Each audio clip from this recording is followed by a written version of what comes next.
Jair Bolsonaro deve oficializar ainda hoje Renato Feder como novo ministro da Educação.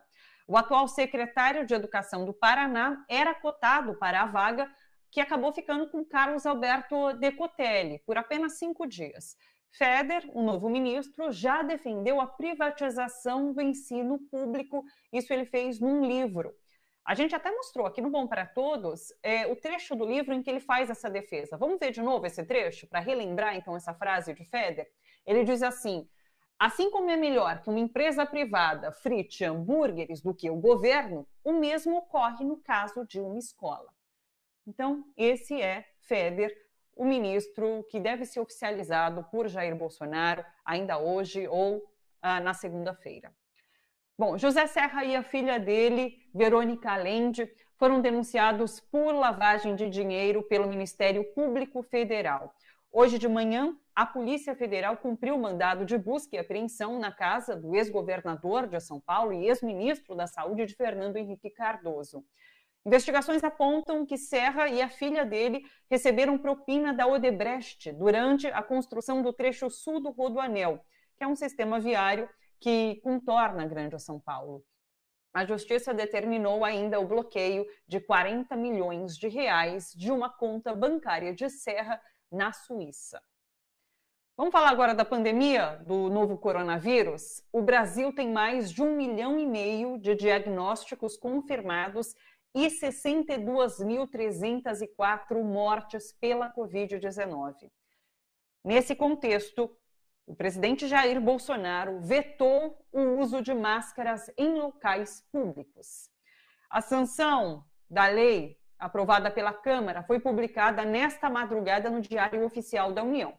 Mas, alegando violação de domicílio, Bolsonaro vetou a obrigatoriedade da máscara de proteção em estabelecimentos comerciais, industriais, em templos religiosos, repartições públicas e locais fechados que tenham reunião de pessoas. Ontem à noite, na live semanal pelas redes sociais que Bolsonaro realiza, ele falou desse veto que ele fez, e ironizou o fato de que ele e todos os outros que participavam dessa transmissão estavam sem esse equipamento de proteção individual, que é a máscara. Vamos ver esse trecho.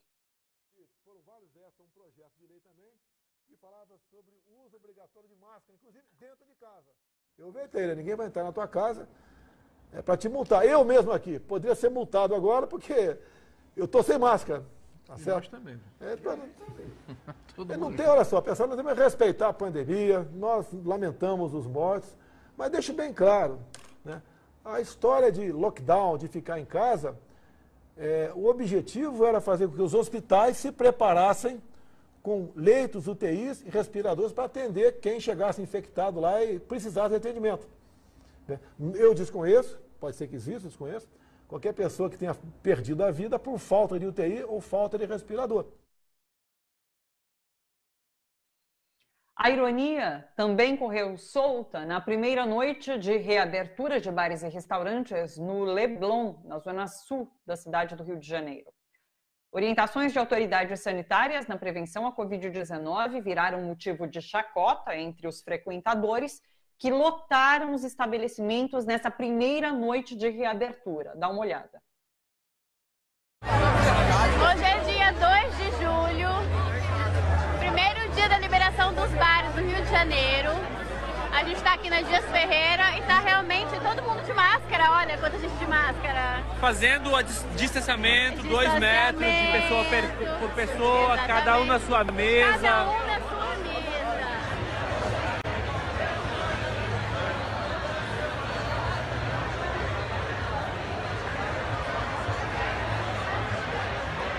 A galera lá da praça, tudo voltando ao normal, graças a Deus. A máscara e vai corona. É isso aí, meu irmão.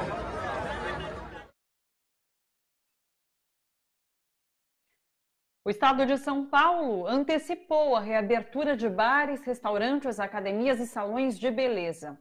O governador João Dória anunciou agora há pouco que as cidades em fase amarela podem reabrir esse tipo de comércio a partir da próxima segunda-feira.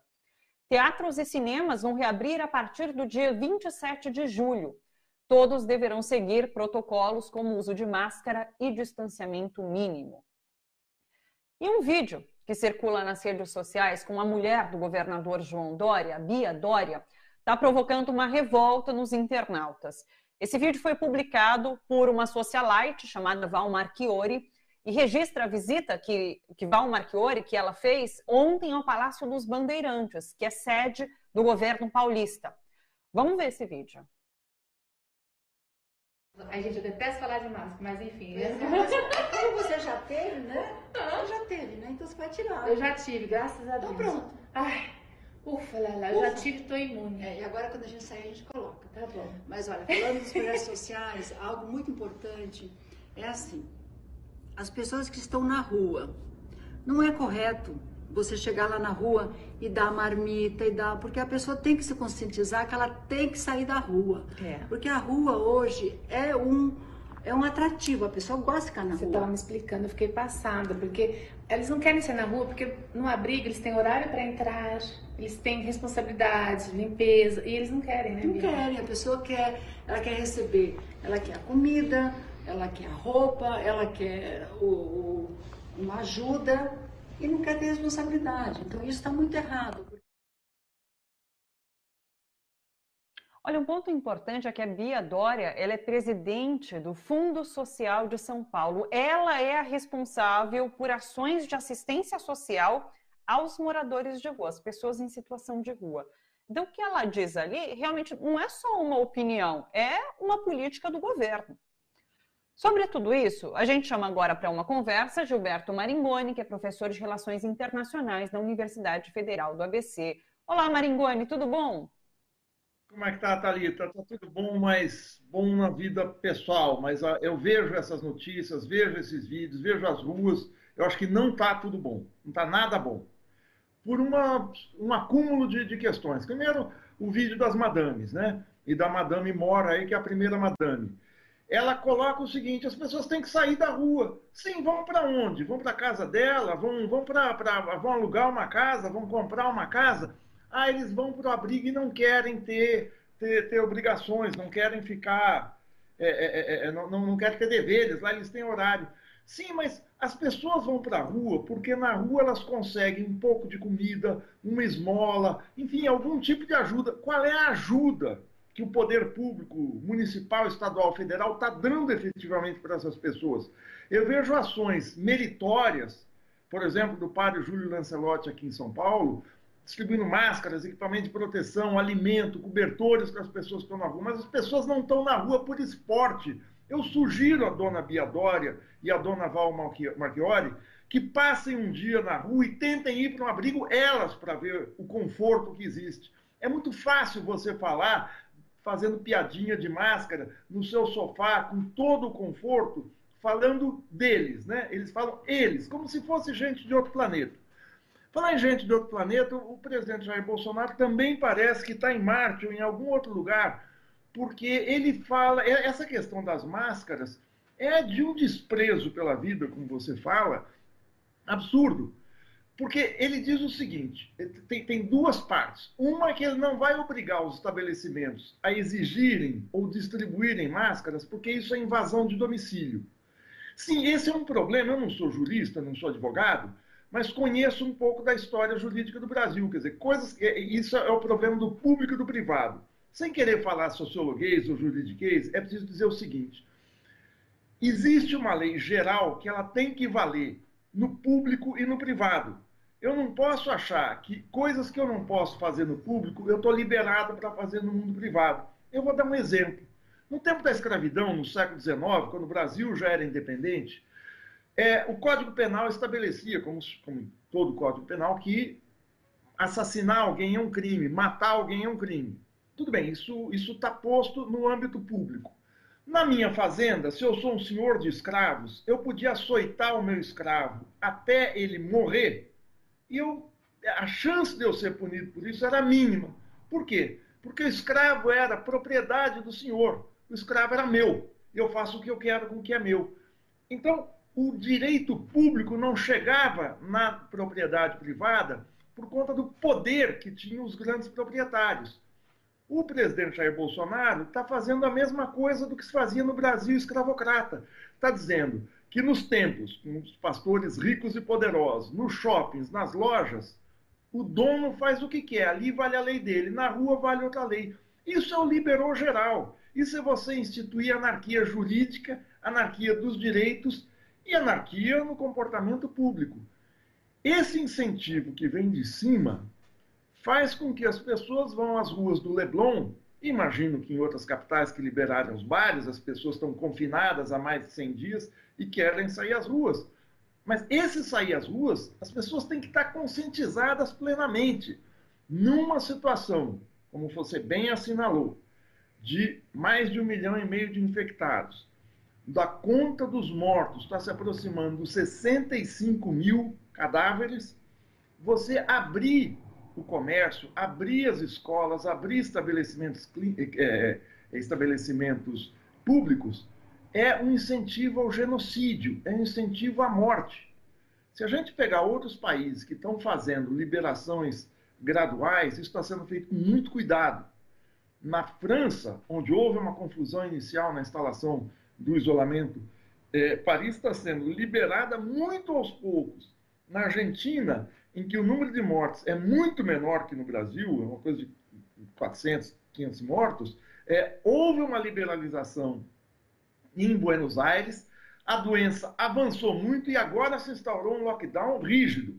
É claro que para o governante isso implica desgaste. Desgaste com o comércio, desgaste com o trabalhador, a pequena e média empresa, que precisam ter dinheiro para comer, para pagar aluguel, para pagar suas contas. Mas isso tem que ser resolvido como o mundo tem dado exemplo. É você colocando dinheiro na mão das pessoas. Não é só R$600 por um tempo limitado e fazendo terrorismo que isso vai acabar. É preciso ter crédito para a pequena e média empresa. A gente sabe, o número de pequenas e médias empresas que fechou nesses 3 meses é algo próximo dos 600 mil. O desemprego, em 3 meses, aumentou em 1.300.000 pessoas. A maior parte dos trabalhadores está desocupada ou com um trabalho muito precário. Então, abrir o comércio nessa situação, sem dar dinheiro, financiamento público às pessoas, porque senão para que serve o Estado? Para que eles arrecadam impostos? Para que eles têm a possibilidade de emitir dinheiro, se não é para salvar a vida da população? Então, isso tudo está muito conectado. As madames no seu sofá, o presidente Bolsonaro falando que não pode invadir o espaço privado e veta a questão das máscaras, que é uma questão não é de saúde pública, é de vida ou morte. E as pessoas indo lá na Dias Ferreira, no Leblon, fazem parte do que se está chamando aí o pandemônio da pandemia. Essa questão do negacionismo que você fala, ele não é só algo do mundo intelectual, ele é político. Por que é político?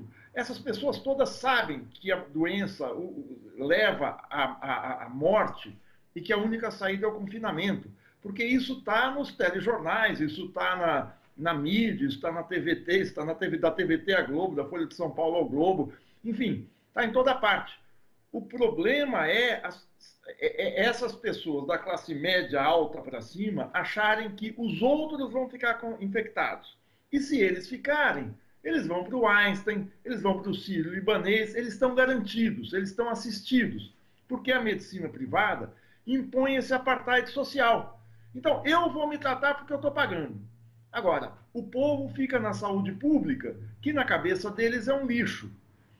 Esse é o problema de não ter havido aqui no Brasil, como na Espanha, na Itália e em outros países, uma encampação dos leitos privados por parte do poder público. Ou seja, todos os leitos têm que ser disponibilizados para o atendimento de saúde pública. E quem vai ser atendido é pela ordem de chegada ou pela gravidade do caso, não é por quem tem mais dinheiro. A gente viu no Pará e no Amazonas os ricaços de lá tomando as UTIs aéreas, que são táxis aéreos, tomando os seus jatinhos, ou fretando o jatinho, uma UTI aérea, um deslocamento de Belém para São Paulo, fica em R$80 mil. Claro que o povo de Belém, o povo do Pará ou do Amazonas não tem condições de tomar um jatinho, mas os ricos têm. Então eles se sentem imunes. E aí eles, como foi falado, podem, numa questão de classe, eles dizem, claro, quem trabalha são os de baixo, são os escravos. Existe muita gente desempregada, existe gente sobrando para trabalhar no Brasil. Esse não vai ser o problema. Agora, eu chamo a atenção para uma questão do negacionismo. Que isso esteja nas classes sociais, nas classes superiores, em quem manda, em setores do governo Bolsonaro, que não tem nenhuma sensibilidade para a vida, isso é mais ou menos esperado, embora choque. Agora, o que é preciso é que a questão da pandemia seja vista como um problema político, como um problema da conjuntura política. Ele não é um problema sanitário isolado das outras coisas. Eu fico muito espantado quando eu assisto ou leio que a oposição está discutindo como prioridade as eleições municipais, quem vai ser candidato em 2022, como é que vão ser as chapas e tal, e a pandemia parece que virou uma figura da paisagem. Ou seja, há uma naturalização da pandemia. A pandemia está aí, é um fenômeno da natureza, assim como o sol nasce todos os dias, às vezes chove, à noite tem estrelas. A pandemia não é, ela pode ser algo do mundo inanimado, quer dizer, o vírus não faz parte das vontades humanas, ele se propaga. Agora, a proteção, o cuidado, o combate, o isolamento são decisões de ordem político-sanitárias. E a gente precisa ver que o governo Bolsonaro atua como sócio do vírus nessa visão de classe que você está falando. Quem vai morrer são os pobres. Não teve um sócio dessa consultora XP que há 2 meses disse o seguinte: eu não estou preocupado com a pandemia no Brasil, porque da classe média para cima, a curva está se achatando. Isso vai contaminar muitos pobres, mas a gente que mora muito junto, são 10, 12 pessoas numa casa, não tem assistência médica, ou seja, a questão de classe está colocada. Quando está colocada a questão de classe, está colocada a questão política. A prioridade absoluta da oposição tem que ser a questão da pandemia, fazer o dinheiro chegar à mão das pessoas, fazer o financiamento chegar às empresas, porque se a pandemia atinge de uma forma incontrolada, aparentemente, o controle da economia, de como financiar as atividades para que o país não entre numa queda, num recuo econômico brutal, está na mão do presidente, do ministro da Economia, do presidente do Banco Central. Só para finalizar, as projeções são tétricas. O FMI, há 10 dias, divulgou o seu panorama da economia mundial, que trimestralmente eles divulgam. O recuo da economia brasileira é projetado como um recuo de 9,1%, ou seja, tudo que a gente produz no ano vai encolher quase 10%. Desde 1900, quando se começou a aferir os dados da economia brasileira, nunca houve um recuo dessa natureza. Na crise de 29, foi a grande crise internacional do capitalismo mundial, o recuo no Brasil, em 2 anos, não chegou a 4%. Em 2 anos. Ou seja, em 1930 ele foi de 2,1%, em 1931 foi de 1,8%. A gente teve outros recuos em 82, 84, também foram menores do que esse. A gente teve recuo no começo do governo Collor, e 2015 e 2016, no ajuste fiscal feito naquela época, o recuo foi de 4%, quase 5% em 2 anos. Ou seja, uma média de 2,5% por ano, um pouco mais, quer dizer, dava 6% quase. Mas 9% no ano é uma catástrofe. E se o governo não pegar agora o dinheiro do Tesouro, emitir, liberar dinheiro, romper esse teto dos gastos que impede que o governo invista e gaste com a população. É preciso cuidar das pessoas. E isso tem que estar presente muito no discurso da oposição. É nesse ponto que eu quero chegar, da oposição. Como você tem visto essa resistência da oposição nesse momento? Porque você fala sobre esse problema político, e um problema político é que precisa ser resolvido, ou as medidas precisam ser tomadas pelo Congresso. Só que a gente sabe que chega depois ali em Bolsonaro, como é o caso das máscaras, e ele veta, e isso se torna ineficaz. Então, assim, como você vê essa resistência que está sendo feita em relação à figura de Jair Bolsonaro, principalmente? Antes se falava em manifestos que pediam fora Bolsonaro, informação de frente ampla, informação de frente esquerda. Agora, a partir desse momento que parece que Bolsonaro se silenciou, recuou um pouquinho, esse assunto, o assunto do impeachment, o assunto do fora Bolsonaro, parece que também deu uma arrefecida. Como que você tem visto isso? Olha, é o seguinte, a gente precisa ver qual é a consciência que as pessoas têm do que é a política. A política, para a maioria das pessoas, e isso o Datafolha da semana passada mostra, política é o seguinte, política é a briga do Bolsonaro com o Rodrigo Maia, é o STF bloqueando questões do Bolsonaro, é um general falando que a situação está chegando a um nível insustentável aqui, é um líder da oposição falando que o Bolsonaro está fazendo absurdos. Ou seja, a política parece que fica num nível de abstração para as pessoas que é uma briga deles. A política não parece ser coisas que atingem o meu dia a dia. As coisas que atingem o meu dia a dia é que são a política concreta. A pandemia é uma questão política, não porque eu queira forçar a barra para combater o Bolsonaro. É porque ele soltou as amarras e está deixando a pandemia seguir, porque isso provoca o caos social. Se ele não está mais, se ele está recuado, como você fala, nessas provocações que faz na frente de um quartel, na rampa do palácio, insuflando o pessoal que quer golpe de Estado, se ele perdeu nisso e se isolou, na política concreta dele, que é abrir o comércio, que é pouco se importar com a pandemia, ele segue avançando, ele não recuou.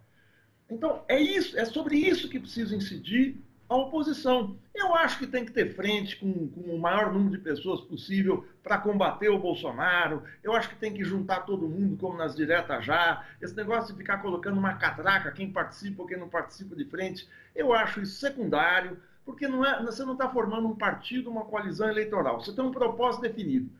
Tem que tirar esse sujeito da presidência. Mas as pessoas não veem ainda a ligação. As pessoas, digo, milhões de brasileiros, e não é por ignorância, porque elas estão trabalhando, elas estão preocupadas com o dia a dia, elas não veem essa questão como premente, não faz a ligação de Bolsonaro com a doença. Você quer um exemplo? Há 2 dias a gente teve essa maravilhosa manifestação, e manifestação muito forte, dos entregadores em várias cidades brasileiras. Aí na Paulista foi uma coisa impressionante. Eu vi as imagens, eu estou confinado em casa, mas eu vi uma das fotos de um motoqueiro com a máscara, e a máscara está Jair Bolsonaro. Ele é um eleitor do Bolsonaro e está protestando contra as empresas de entrega de comidas, os apps, o iFood, o Rap e essas outras.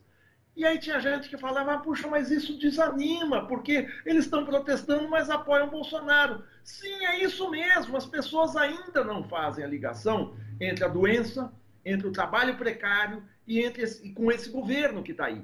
Esse é o papel dos partidos, é mostrar que é uma coisa só. A questão política não é a questão só entre as instituições, a questão política é a questão do dia a dia das pessoas. É a minha vida, é a minha saúde, a minha doença, é o SUS, é a possibilidade de eu não morrer. Essa questão concreta é que não está colocada. Por isso o motoqueiro está certo, ele está usando a máscara do Bolsonaro e ele está ultra descontente com a situação. Porque você pensa, um rapaz que vai, ou uma moça, que pega a sua bicicleta, a sua moto, e vão protestar contra um aplicativo que os está explorando, que não lhe dá álcool gel, não dá máscara, não dá horário para ir ao banheiro, não dá café da manhã, não dá nada, o risco dele ser limado dos aplicativos, do nome dele sair do cadastro, ele não ter mais trabalho, é imenso. Então, ele está fazendo isso numa situação de desespero último. Eles trabalham 14, 15 horas por dia, em sol e chuva, e ganham R$900 por mês. O fato de ele estar apoiando Bolsonaro é, para mim, inexplicável. Escandaloso é o Bolsonaro dizer que as pessoas têm que ir para a rua. Essa consciência é algo difícil a ser trabalhado, mas essa é a chave para se mudar. E essa chave, essa mudança só vai se fazer quando, especialmente, os partidos conseguirem mostrar de uma maneira muito concreta que o governo trabalha a favor da doença ao não dar dinheiro, proteção, ao vetar o uso de máscaras, enfim. Isso tudo que a gente vem conversando aqui, que culmina com as 2 madames no seu sofá dando risadinhas e gargalhadas. Puxa, olha só, eles não vão. Como se eles fossem marcianos, como se eles não fizessem parte da humanidade. E ela dizendo, eu já me infectei, agora estou imune, então eu posso tirar a máscara, eu posso andar onde quer que seja. E ela fala uma frase que é bem marcante, ela fala, a rua é um atrativo, as pessoas querem estar na rua.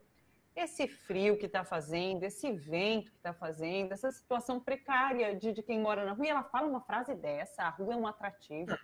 Pelo amor, não, né? E as pessoas não vão ao Oscar Freire, não vão às ruas chiques. As pessoas estão largadas pelas ruas do centro da cidade, misturadas com lixo, catando lixo nas ruas, catando restos de comida. É isso que você fala. Passando frio, passando fome, se humilhando, pedindo coisa nas casas. E as pessoas estão dentro de casa e não vão dar esmolas com medo de se contaminar. Então as pessoas estão pior. Os mendigos, o pessoal que mora na rua, os moradores de rua, estão numa situação pior. E a madame acha que eles têm que cumprir regra. Eles, são sempre eles. Porque nós somos finos, elegantes, de boas famílias, temos casa, porque trabalhamos, o esforço individual, a meritocracia, enfim, aquela bobajada toda que essa gente fala. Maringoni, obrigada mais uma vez pela participação, por trazer sempre análises e reflexões aqui pra gente. Muito obrigada, um beijo para você e até a próxima. Obrigado, Thalita, até mais.